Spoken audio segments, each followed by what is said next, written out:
اعوذ باللہ من الشیطان الرجیم بسم اللہ الرحمن الرحیم انا للہ و انا الیہ راجعون۔ رہبر معظم سید علی حسینی خامنائی رحمۃ اللہ علیہ کی اس دردناک شہادت کے موقع پر ہم تمام مسلمانوں کو ان کی شہادت کی تسلیت و تعزیت پیش کرتے ہیں۔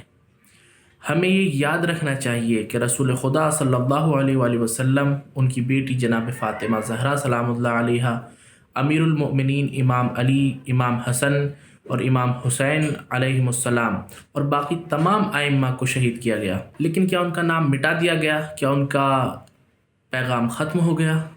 نہیں، دشمن کبھی کامیاب نہیں ہوا۔ حق ہمیشہ جیتا ہے اور حق ہمیشہ غالب رہے گا۔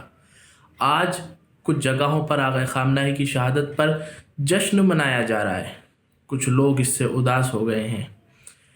دوستو، یہی لوگ تھے جو امیر المومنین کی شہادت پر بھی خوشی منا رہے تھے۔ امام حسن اور امام حسین کی شہادت پر بھی ان لوگوں نے خوشی منائی تھی، اور آج بھی یہ لوگ عاشوراء کے دن خوشی مناتے ہیں۔ یہ ان کے دل کی نفرت کا اظہار ہے، اس کے لیے ہمیں اداس نہیں ہونا چاہیے۔ ان کے دلوں میں اہل بیت کے خلاف اتنی نفرت ہے کہ ہر دور میں ان پر ظلم کیا گیا، لیکن جتنا ظلم بڑھتا گیا اتنا ہی اہل بیت کا مقام بلند ہوتا گیا۔ جو لوگ ماضی میں خیبر سے بھاگ گئے تھے ان کو بعد میں فاروق اعظم کا لقب دے دیا گیا، اور آج بھی شیعوں پر یہ الزام لگایا جاتا ہے کہ وہ یہودیوں کے ایجنٹ ہیں۔ آج دنیا بھر کے مختلف مسالک کے علماء خاموش ہیں، یہ امریکہ اسرائیل کا ساتھ دے رہے ہیں۔ اکثر سنی ممالک بھی امریکہ اور اسرائیل کا ساتھ دے رہے ہیں، اور مڈل ایسٹ میں جگہ جگہ امریکہ کو بیس دیے ہوئے ہیں۔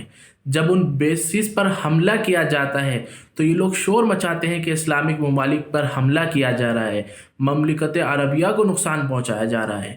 ہمارے سنی بھائی ہماری جان ہے، ان کے قدم ہمارے سر آنکھوں پر، لیکن وہ تاریخ سے ناآشنا ہیں، وہ پروپیگنڈے میں آ جاتے ہیں۔ دشمن یہ پروپیگنڈا کر رہا ہے کہ ایران نے مسلم ممالک پر حملہ کر دیا ہے، لیکن پہلے یہ پوچھنا چاہیے کہ ان ممالک نے امریکہ اور اسرائیل کو اپنی زمین کیوں دی؟ یہ عجیب منطق ہے کہ جب پاکستان میں ٹیررسٹ مارے جاتے ہیں تو کہا جاتا ہے کہ طالبان یا خوارج مارے گئے، لیکن جب ایران، عراق، سیریا میں وہی عناصر ختم کیے جاتے ہیں تو یہ کہا جاتا ہے کہ سنیوں کو مارا گیا۔ افغانستان پر حملہ کیا جائے تو ٹیررسٹ کے خلاف ایکشن، لیکن جب عرب ممالک پہ امریکن بیسز کو نشانہ بنایا جائے تو یہ اسلامک کنٹریز پر حملہ ہے۔ حقیقت یہ ہے کہ ایران نے فلسطین کے لیے خود کو داؤ پر لگایا ہے۔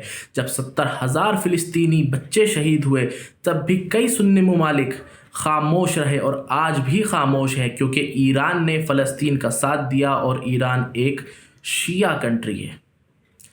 ہمارے سنی بھائیوں کو بھی یہ سب چیزوں کو دیکھ کر تاریخ سے سبق لینا چاہیے۔ جس طرح آج ایران پر ظلم پر خاموشی اختیار کی جا رہی ہے، اسی طرح کل اہل بیت پر ظلم کے وقت بھی خاموشی اختیار کی گئی تھی۔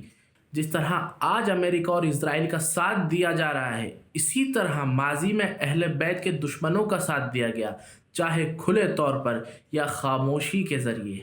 آخر میں یہی کہنا چاہتا ہوں کہ اللہ ہم سب کو حق اور سچ کو پہچاننے کی توفیق عطا فرمائے، ایران کو اس جنگ میں کامیابی اور کامرانی نصیب فرمائے۔ والسلام علیکم ورحمۃ اللہ وبرکاتہ۔